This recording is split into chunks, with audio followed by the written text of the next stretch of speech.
Right, good. So do let me know if you cannot hear me, or if I'm saying anything unclear and interrupt us any time. You can interrupt either by talking or just typing in the chat window, that's fine. Right, so I'll talk about my experiences with porting CESM to ARCHER. This is an overview of my talk. So this is actually reporting back on work done as part of an eCSE called Porting and Enabling the Use of CESM, the Community Earth System Model on ARCHER. So I'll discuss what CESM is and the porting process. I'll then discuss my experiences of porting into ARCHER, including the ever-changing modules landscape on ARCHER, some CESM tools, some general CESM porting observations relevant to ARCHER, the port validation process, and I'll talk about parallel I/O. I'll then discuss some the traditional strain between user requirements versus software support, and then I'll list some conclusions, both about CESM, some general conclusions about my work, and finally my acknowledgements. So an overview of the project, I've given the title already. The PIs were Massimo Bolasina and Mike Militer, both at the Geosciences department here at the University of Edinburgh. And the project ran from April to November 2014. Well, at least that was the time in which I was doing the work. And the aim was to port, optimize, and make the CESM readily usable by the UK climate research community on ARCHER. And specifically, it was to port versions 106 and 122. So what is the CESM?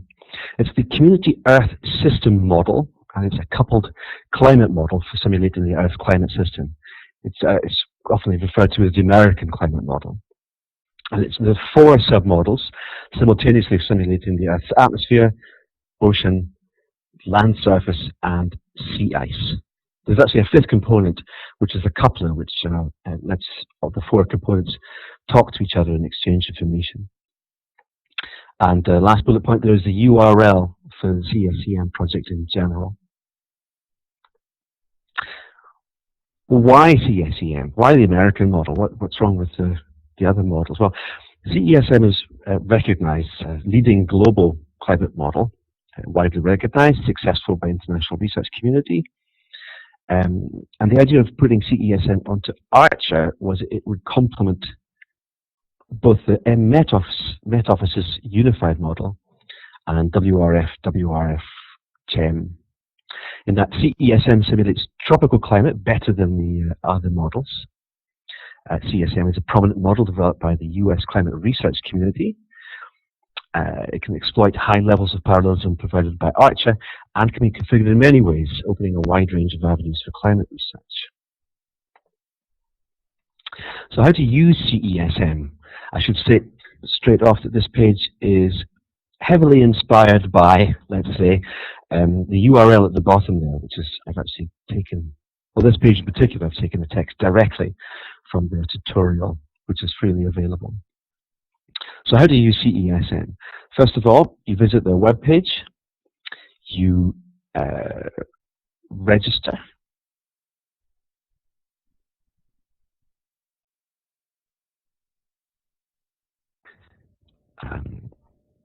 Sorry about that. You've just been severed. Okay, I've lost. Okay, no matter. So I'll keep going. So there's some software and hardware requirements, which I will list, and then there's a one-time setup. So you register with the website and download the source code. You then create an input directory, and that I will talk about, and then you alter the configuration files to suit your local environment, and that's called porting, and I will discuss that as well. Once you've done that, then once that's a one-time setup, then you create and run what they call a case, so a particular simulation using this code. So you create a new case, which I'll talk about, we'll configure the case, which I'll also talk about, and then build the executable, which I will also talk about. Then there's an initial run, output data, continuous runs. I won't talk about that. So everything in bold there I will discuss in more detail. So the software and hardware requirements, we require subversion client SVN of 142 or greater, which we do on ARCHER. In fact, the default is suitable. We need Fortran and C compilers. The code, the CESM people recommend PGI, Intel, or the IBM XLF compilers. We've used Intel on ARCHER.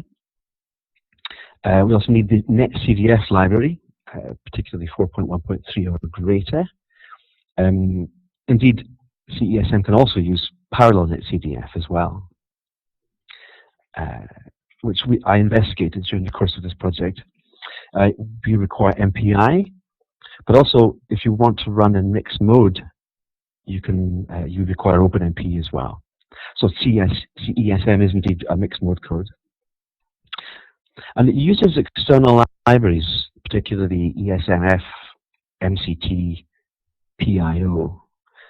But you don't have to download them separately. They're included in the source code and they're installed when you install the code.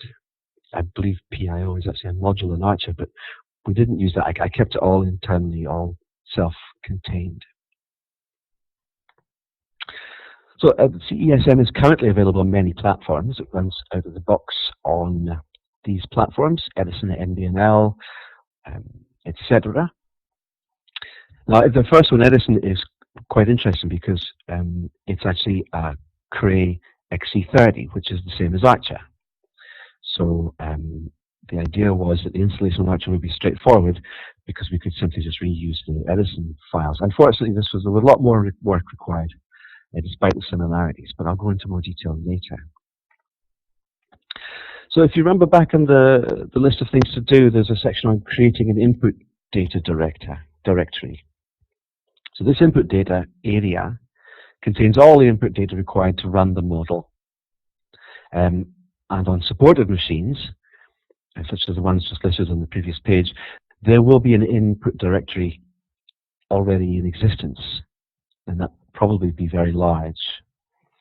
On ARCHER, it will reside at work NO2 shared CESM input data. And on unsupported machines, i.e. if you install CESM yourself, you'll need to create your own input data directory. Now, ideally this directory is shared by a group of users to save disk space because the amount of data that goes into input data is massive. And initially, when we create the directory, it is empty. And we add data to the directory only if it's needed for that particular simulation. So this red text here is not from me, it's from CESM, but they strongly recommend not to download the entire input data directory yourself using CVN checkout, for instance. That weeks of bandwidth. It is absolutely huge. So they actually have a script called check input data, and that's used to download the input data. So when you're configuring, when you're building your case, it will run this script automatically for you, and it will check to see if the data you require for this particular case is available in the input directory. If it isn't, then it'll use SVN and pull it over from the states and put it into this directory on your behalf. So as previously stated, this will reside on work N02, the shared directory. This directory can be seen by all users in all ARCHER users, but there is an issue which I still need to resolve in that users who are not part of the N02 group cannot write to this directory. Anybody can read to it, but users who aren't part of N02 cannot write to it. And that's a problem because this input directory, the users need to write to the directory. So, create, configure, build, and run. So I'll start with the create part. So this assumes that you've downloaded the software and that you've ported it. So you've changed the files to reflect the local setup, and I'll describe that later. This is more of a general CESM part of the talk. So first you create your case. There's a script called create new case, and it has 4 required arguments. The first is dash case, and that's just simply the name and location of where the case is to be created. Dash res, which is the model resolution or grid, and this is the resolution of the mesh covering the globe.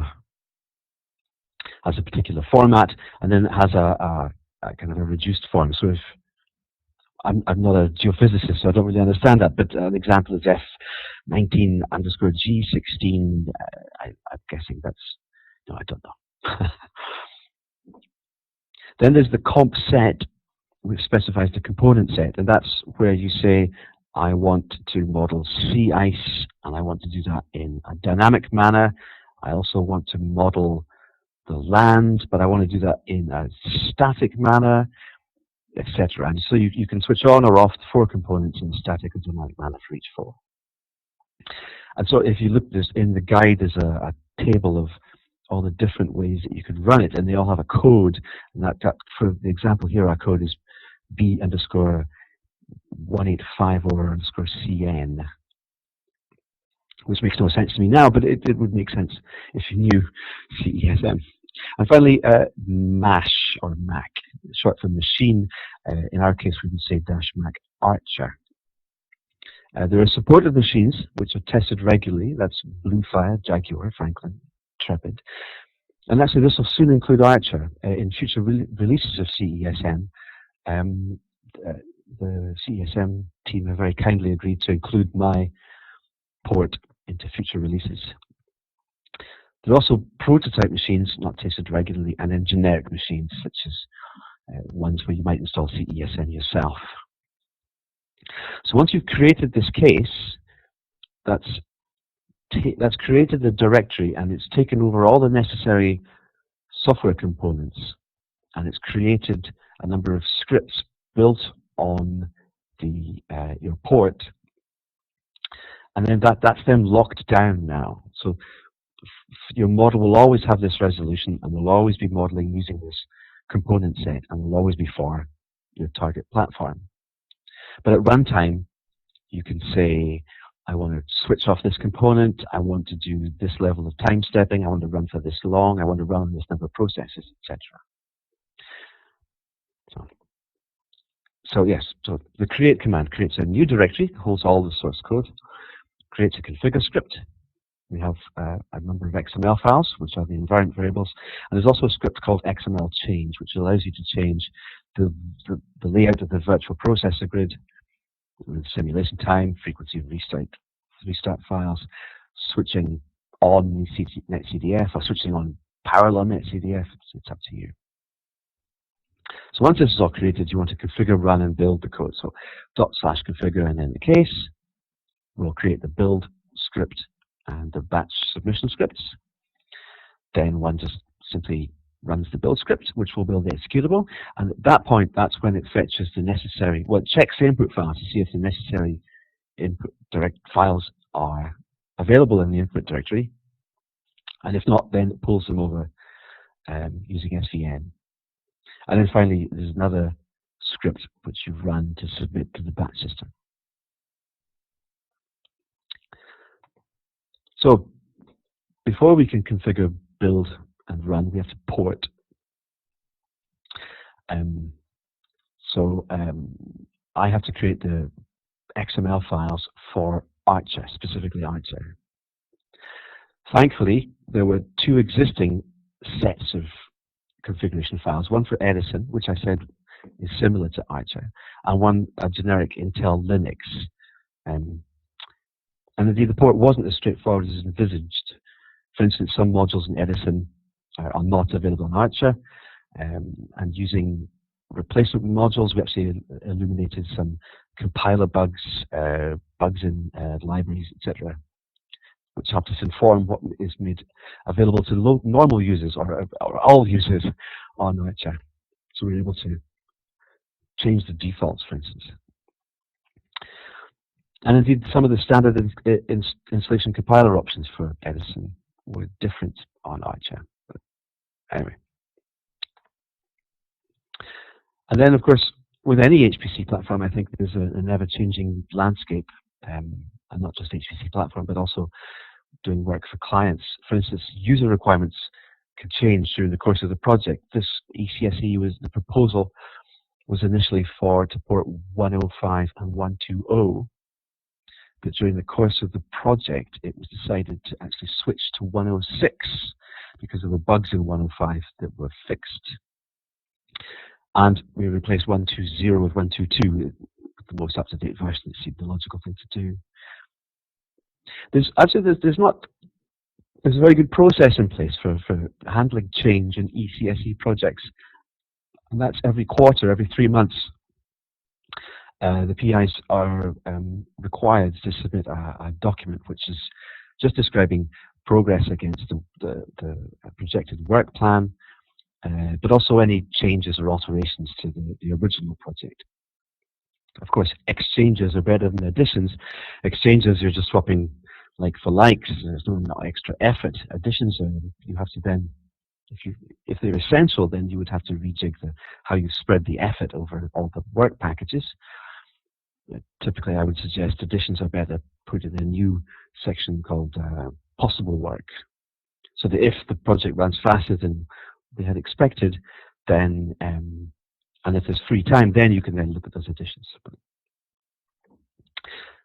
And then the ever-changing landscape of ARCHER as well. Of course, the default compiler library tool versions change every 3 months, every 4 months, something like that. And of course, a shifting program environment makes benchmarking installation quite tricky. So the solution I follow is to, once I've got all the simulations running, all the target simulations running, and that I start off using the default modules, and I might have to change to more up-to-date modules to cope with the possible bugs. Once I have those module versions fixed, I note them down, and those are the module versions that I will use from then on. So that even if the default modules change, I will always be using the same set of modules for the duration of the project. So that way, if I do one benchmark, and then 5 months later I do another benchmark, they're directly comparable because they've used the same Intel version, compiler version, CDS library version, etc. That does have a downside, but I'll get to that at the end. So, coaxing, that should be coaxing. Is that coaxing? I'm just mispronouncing it. Anyway, coaxing CESM to pass the validation process, which I'll talk about later, proved very difficult and very time-consuming. There was compiler bugs, my own personal errors, of course, at things. For instance, 1.22, CESM 122 required a code update directly from CESM, from a CESM author. First of all, we had to bypass an Intel 13 bug, and then we actually moved on to use Intel 14, and then but I got a code patch to introduce optimization for the Intel 14, which was extremely useful. CSEM 106, I wasn't able to get run on Archer at all until I introduced a debug flag into the standard Fortran flags in the makefile, and it avoided a runtime error. It was a glibc overflow, I think it was. Now, what I used a debugger, and I located the line in the routine where the error was occurring. And what we tried to do was just use the debug flags for that routine only, but the error persisted. So it was only when we included the debug flag in for all routines that the code actually ran. Very strange. I hadn't seen that before. And then I found that the debug modules had known bugs. These workarounds required to use more recent module versions, and some of those more recent module versions in turn also required more recent modules. So my final list of required modules is particularly ugly. Wait, you see the next slide, it's just horrendous. I should say the order is very important, but here we go. So that is my set of modules. How ugly is that? So annoyingly, we have to do a dynamic link rather than a static link. I always think a static link to be high performance computing, because dynamic, you're accessing the disk at runtime. So it's not a, but that is forced. I wasn't able to change CSEM not to link module at CMake, SVN, clearly they're fine. Swapping to Intel. That's actually the Intel 14 compiler. Initially, I used the Intel 13, and if we jump down to, I can point to this. Let me see. If we jump down to this point here, create NetCDF, the default NetCDF had a bug in it. In fact, the Intel version didn't recognize fixed format Fortran, so we had to use a more recent version. There's the parallel NetCDF load, that was fine, but that more recent version of the NetCDF required a more recent version of HDF5, which in turn required a more recent version of the libsci library, hence this somewhat ugly, horrendous looking module manipulation. So I'll actually mention this in more detail. So the reasons for such a collection: the default in the NTDF library I mentioned. Yes, I sorted all this. So, of course, as sure as mint is mint, naturally, all the versions I had to switch to are now the default versions on Archer, of course. So what I could do is I could just switch to use the default versions of Archer. But then, if one does that, one has to revalidate your code to check that the new compilers and the new setup and everything is working as one expects. And as you'll see soon, the validation process for CESM is extensive and expensive. And I'll show that soon. So for this release CSEM on Archer, I'm going to keep that rather ugly, admittedly, set of modules. There will come it's worth saying perhaps there will come a time in the future when, as new versions are added to Archer, old module versions simply have to be removed. They just become old and stale. So there will be a point sometime in the future when my list of specific version modules will not be available, and I will have to reinstall CESM. But hopefully that'll be a long time away. Right, the CESM comes with two tools. One is called cprnc, and that's required for testing and port validation. And this tool has to be installed by hand. Now, I found CESM's user guide to be lacking in guidance. It wasn't clear how to install this, where to install this. It transpires that for it to work properly, it must use the same compilers and libraries that you're using to install the main CESM code. But when I make CESM available to the Archer community, instructions on how to port and configure and build CESM will include also instructions on how to build cprnc as well. There was also another tool. It's called AMWG. It's a diagnostic tool. This is an extension to the proposal, the project, which actually took about half an hour to do. It's actually just a set of scripts, and one just has to make sure that the correct modules are available and loaded.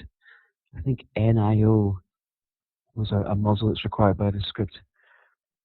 So again, instructions on how to install this script will be included in the instructions for CESM on Archer.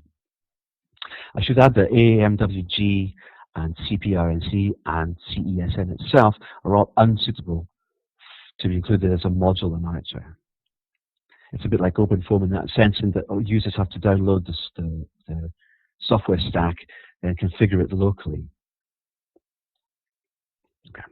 And so that's also why OpenFOAM isn't a part of a module. Right, so a couple of slides on general porting observations. The CSEM porting process is quite particular and sensitive. I discovered there was one XML file, and only one, which fell over if there was a space between, you start the diagonal brackets, you have a keyword and then close them. If I had a space, it would fail to pick up the keyword itself. This is a tricky little bug to catch. I found following the CESM guide essential. That's no surprise, I suppose. And I was using the PDF version in the main. The PDF version will have all 15 sections in it, whereas the HTML version will have single sections. But if you want to search the entire user guide, I found that easier to do on the PDF than the HTML version, because you're only searching that page. And then if you search the website, you end up getting results from all over the place. But the one thing about the CESM user guide in the PDF, and I think this is very important to note, is that the PDF version doesn't include any hot links or specific URLs. So there was a port validation test in the PDF. It read, users should run the port validation test. And I said, well, that sounds terrific. But there was no reference to where it was, and there was nothing in the reference section. And it wasn't until I opened the HTML page that suddenly the text became alive and there was hot links. And in fact, when it said users should run the port validation page, the port validation was a link, and then below this new page, not part of the user guide, appeared, and was extremely helpful. So so one should be careful about that, I think. And then, of course, Archer has some local idiosyncrasies. The default or even available modules on Archer differ from Edison. And then Archer has nodes with varying memory size. So some nodes have 64 gigs and some have 128 gigs. And perhaps it's worth noting, just in passing, the way that you select a high memory node, you would say PBS selects 4 for the number of nodes, and then big mem equals true, and that will give you a high memory node. If you don't have the big mem clause there, then your code might run on low memory nodes or normal memory nodes, or it might run on a high memory node. And I think it's useful to ensure that you're only running on a particular style of node. So, for instance, setting big mem equals to false will ensure that you get only the normal memory nodes. Now, this isn't in the Archer user guide. I kind of tried it and it worked. I had checked with the Cray Center of Excellence as well, and they confirmed it would work. So I just thought that was worth mentioning in passing. When porting CESM 1.2.2, we discovered a bug in the Intel 13 compiler, which was subsequently fixed in Intel 14. And I found contact with the CESM developers, the authors, to be essential. Now, typically, contact with the authors is done through the CESM forums, and the forums are very good. You register a bit like the old news groups. They're contained within the CESM website, and of course, if you have an issue, the first thing one can do is to search the forums, because it's very likely that you won't be the first person with that issue. But if you have a new issue, then you can post to the forum, and the developers are very good, and they monitor the forums.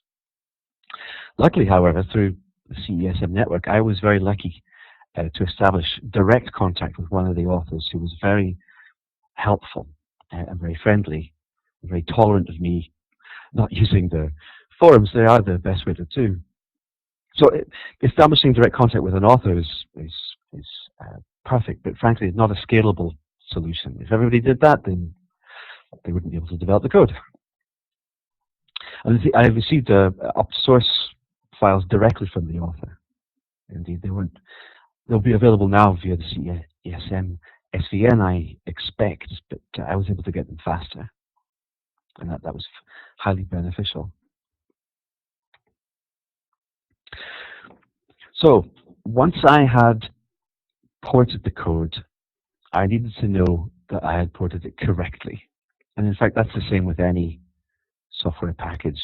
You can install it, but you need to know that it's producing the right numbers.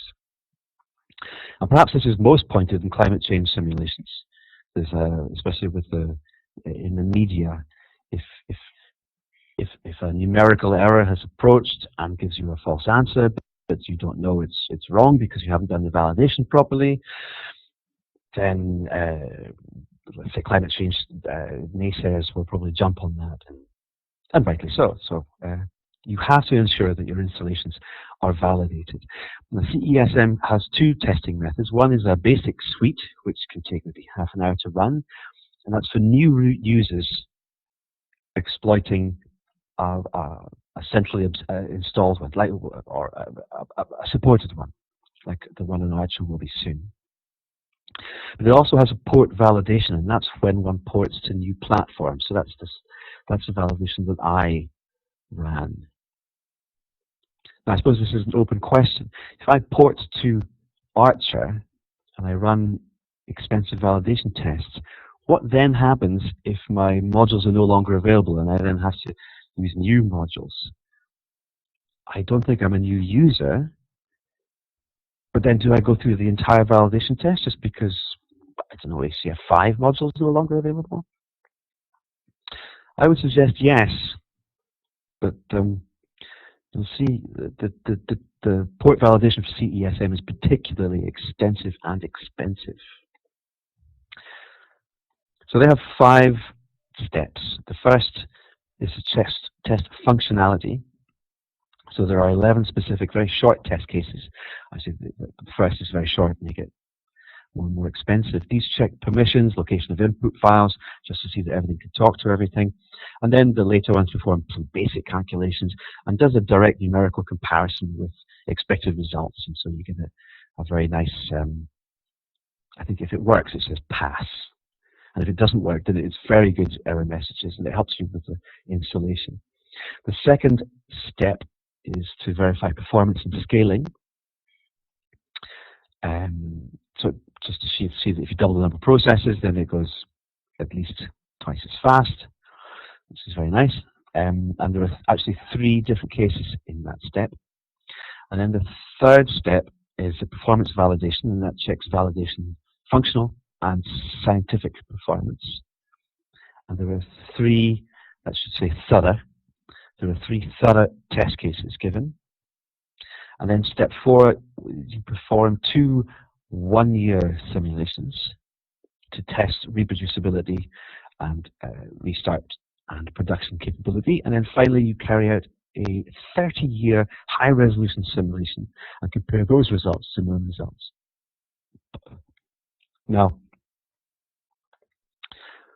for our eCSE, we began that port validation process, and it proved to be extremely expensive. And indeed, if we'd completed it for both installations, for 106 and 122, and we wanted to validate both the out-of-the-box installation and my optimized installation, so that would be 4 packages we were checking. If we'd run the port validation alone, it would have burnt 10 times the budget for the eCSE project. So we had to slim down the validation in order to complete the work. So working with a geophysicist, we decide this is the validation process that we used for our installation. So step 1 is the same as the original step 1. All 11 tests performed in full.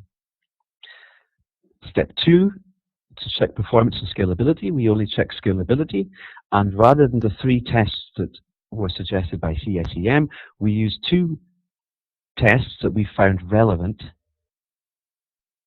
to the target simulation from the first step there that has 11 tests to choose from. And then our third step was actually just the beginning of one of the target simulations for this project. And so during the scaling, this was beneficial, not only check scaling, but it was also, it showed what the optimum number of cores to run that particular simulation was. So that the following step, we could run a very large simulation for, I think we went for 20 years, and we knew we were using the optimal number of cores, so it was efficient and fast. So yes, and number 3, we are actually performing the 5th step of the CESM validation process, but we're using a target simulation rather than the one that they suggest. And then finally, if step 3 fails, then we would go back and perform the third step of the CESM validation process, which was a particular case to check. So that was our new, and we never had to run the fourth step of our slimmed down validation process.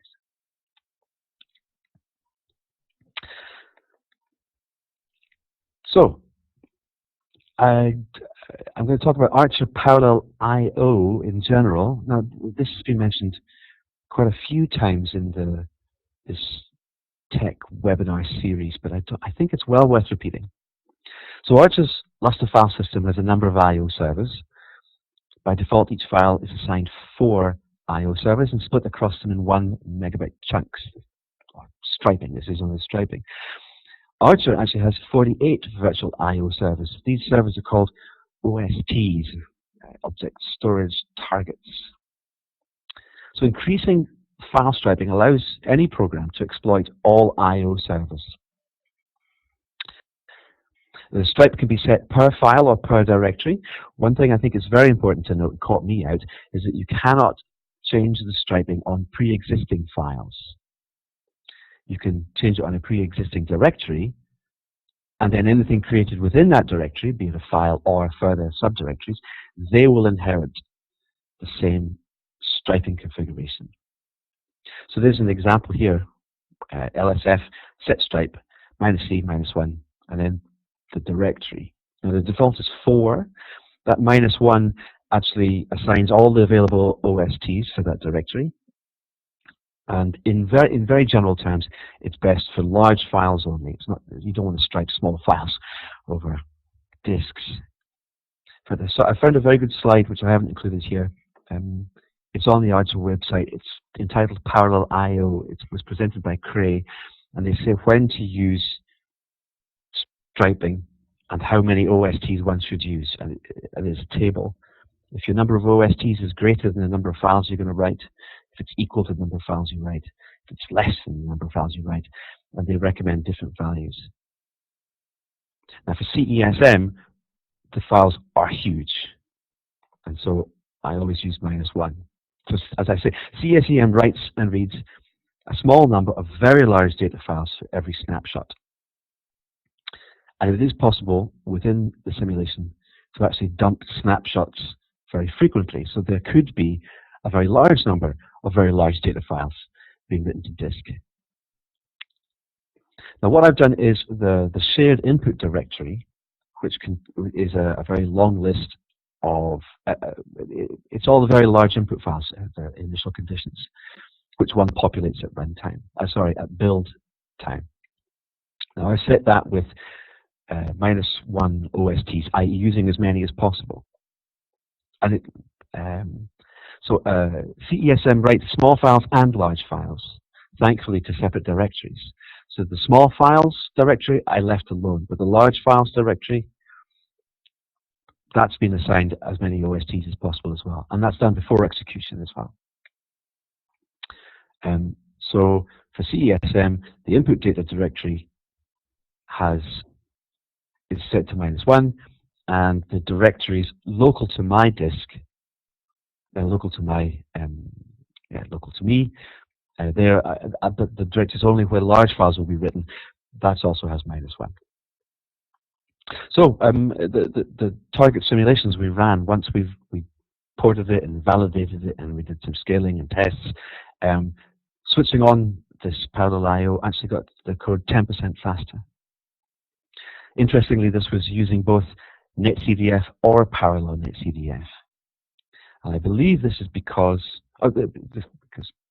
this is good for parallel IO, but one might say, why does parallel IO help NetCDF? Well, that's because despite the name, NetCDF actually has parallel IO, because it's built on HDF5, and HDF5 has parallel IO. Anyway, so with both cases, NetCDF or parallel NetCDF, we get a very acceptable speed up while switching on by changing the striping. So changing the subject slightly here, this is 3 slides about user requirements versus support. So the proposal wanted to have 2 versions of CESM installed. 106, which is quite an old version, and they wanted that to be installed, optimized, and available for use before work on 122 was started. And there were many very reasonable reasons for this. 122 is not backwards compatible. The changes to the code between 106 and 122 are too different. It's too complicated. The directory layout is new. The input and restart files are different. The XML files are different. The layout and how you use the code is different. And the users had previous results from simulations from 106, and they wanted to run new simulations with 106 on Archer, and they wanted to do direct comparison between the two output files. And this wouldn't be possible if they only had 122. And then perhaps there were some incomplete simulations which have restart files, and so they require 106 to complete. So these are all excellent and very powerful, motivating reasons why 106 should be installed before 122. However, CESM, the guy who was helping me, was adamant. Is that too strong a word? He was just convinced that we were doing it in the wrong order. We should install 122 before 106. And he has a lot of very strong arguments too. That the latest version is actively supported, whereas older versions are only supported with best effort. So the older versions contain bugs. It's only natural. All simulations will have bugs somewhere. So if you're using a more recent version, there will be far less bugs than one would have with 106. The latest version will have new and better science modules inbuilt. And anyway, the changes between 122 and 106 are not that different. Sure, the input data changes slightly, it differs, but it is only slightly. And one can convert the 106 data files to 122. And the last argument actually was the one that won me over. The lessons learned from installing 122 can be used for 106, and that was extremely useful for this project. So in reality, what happened to this project, we struggled with 106. It was very difficult to get support, unsurprisingly. And we actually put that to one side, switched to 122, got that working, learned from that experience, went back to 106, got that working. It was the right thing to do. So yes, and this isn't restricted to this project. This is the third project now where two versions have been requested. One old one and the one most recent. And the old one has always been the most urgent. And for the three projects I've been involved with, it's always been hard to install the old one because the owners of the code want you to support import the new one first. So my recommendation is to encourage you to support the most recent first. And I think we get a faster delivery of both, rather than 2 months for an old version followed by a couple of weeks for the new. You can have a couple of weeks for the new followed by a couple of weeks for the old. So you get both versions quicker than installing old first and then new, in my experience. Okay, good. Oh, I've been talking a long time. Right, so my conclusions. On CESM, 106 and 122 have now been ported and optimized for Archer. The optimizations, the proposal actually limited them just to different compiler options, but I actually switched on the OSTs to get parallel I/O, and we got very good speed up from there. Both the out of the box and my optimized versions for both 106 and 122 have all been validated. And I used Edison and the generic Intel Linux configurations to create the Archer installation. I used them as the basis. Clearly the Archer one differs from both Edison and Intel Linux. I would recommend, particularly with CESM, but this might apply to other packages as well, use both the PDF and the HTML user guides together. PDF for searching, HTML for the hot links. Unless the PDF has hot links in it, and I think that's preferential. It's actually available to all Archer users. The proposal was just for the N02 users, I guess. And the final CSE report will be available at the end of March. In fact, the instructions will also be available online as well. And as I said before, future releases of CESM will include ARCHER as a supported platform. Some general conclusions, not limited to CESM. If you're required to install both an old version and a current version, encourage your client that installing the latest version is highly beneficial. When porting a large code such as this, I think it's very good or highly desirable to establish good communication links with the authors of the code.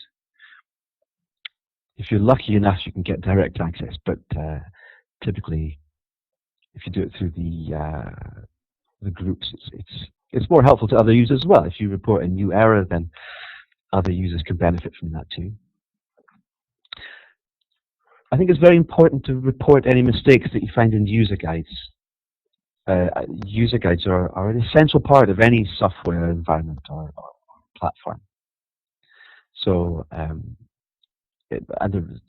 so yes, if you see a mistake in a user guide, don't just assume that everybody else knows it and it's just you. Do submit a ticket or an email and just check to see that that is not a mistake. Finally, fix associated module versions once codes have been validated. So once you've ported your code and it's validated and it's working, note those version numbers and use those numbers from then on, particularly when benchmarking. And that avoids having to rebuild and revalidate, which certainly in CESEM's case is extremely expensive, whenever the default modules are updated. Of course, you will need to rebuild and revalidate, sorry, if the modules become too stale. And by too stale, I mean, let's say on ARCHER they had a hardware update, and so they had the old modules for the MPitch or the MPT module. Sure, it may still work, but you can't get the best performance out of it you meant to get. Let's say. So the modules might be available, but just not very, but they won't give you good performance. So you then would have to switch. If you're using very old modules, you should switch. I guess it's an open question. Do you switch to the default modules, or do you jump to the most recent available? And if your code works and passes, then that's great. Then use them. Okay. Finally, acknowledgements. So a great deal of thanks to the Massimo Bolacina, sorry, Massimo, and to Mike Miniter from the School of GeoSciences. Jim Edwards was my contact at the CSEM. That's in Boulder, Colorado. I have to say thank you to Michael Werner and Helen He at LBNL. They were my first contacts. They're actually users of CESM on Edison. And they were extremely friendly and helpful, and I have to thank them. And finally to the guys at the Cray Centre of Excellence, Tom Edwards, who's now sadly elsewhere, and to Jason as well. So thanks to all those guys. Without you, I couldn't have done it. And that's my final slide. Any questions? So you can ask questions either by talking or by typing into the chat room. So just to say that, so thank you for attending this tech forum.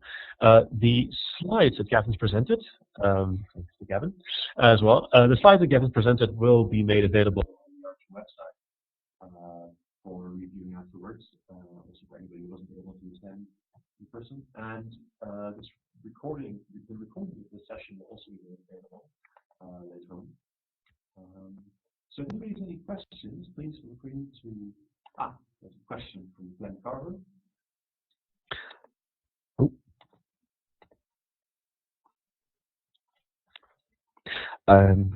Gavin, did you try huge pages to increase performance? I did not. What about the Cray compiler? I didn't look at that. The CESM pages say that PGI, Intel, and the IBM's XLF compilers are supported. So I took the path of least resistance and used Intel, so I didn't even contemplate Cray. And no, we effectively ran out of time because the porting and validation process took so long when it came to optimization. Sorry, we looked at compiler flags, and I looked at I/O only. But no, huge pages is a good idea, and perhaps with the mixed mode code, when you switch on OpenMP, the page size would be effective. But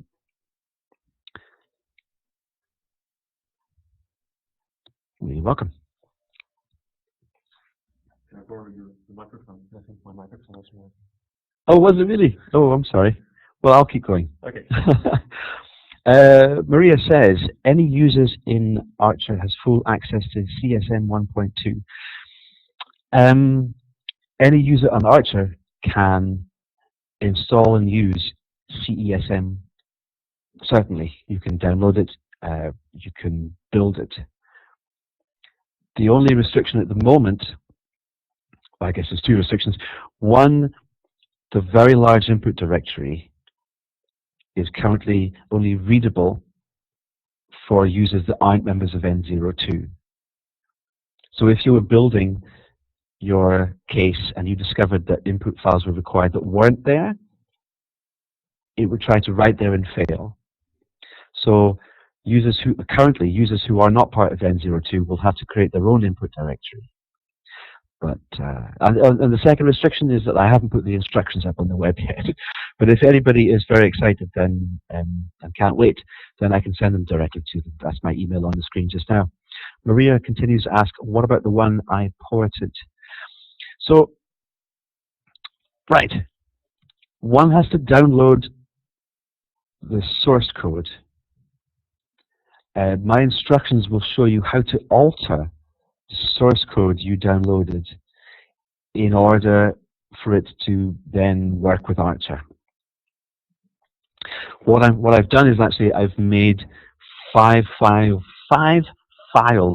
available, and rather than editing a file, you can just simply replace 5 of the existing files with the 5 files that I make available.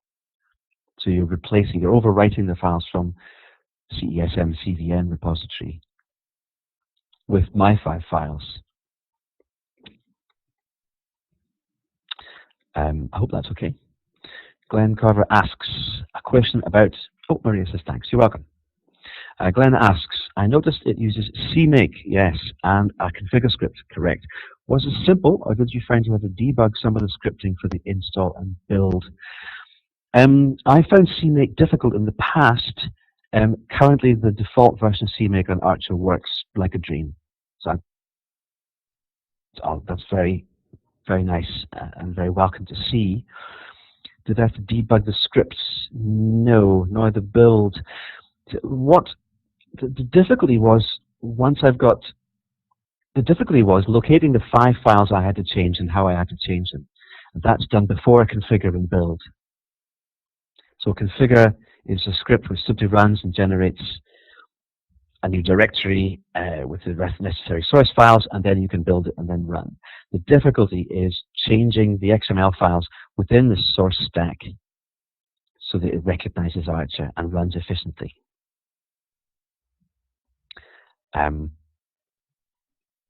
So hopefully, Glenn answered your question. Now, rather confusingly, I'm logged in as Arno, and Arno is logged in as me. Oh yeah, Glenn. Oh yes, Glenn. No, CMake used to be just a real pain. It's a joy to see it working smoothly, I have to say, and it works perfectly on Archer. But yes, Arno as me has said that the slides from this seminar and recording will be available on the Archer website. I'm repeating the chat because I'm assuming the chat is not part of the recording. Is that incorrect? That's correct. That's correct. Okay, so I should be repeating the chat. Excellent. Okay, good. Grand. Okay, if there are any other questions, please feel free to ask. Otherwise, let me thank you for attending again. The next Tech Forum will be in a month's time, as usual, to be announced. I think that's all. Thank you, Gavin. Yeah, okay. welcome. Goodbye, everyone.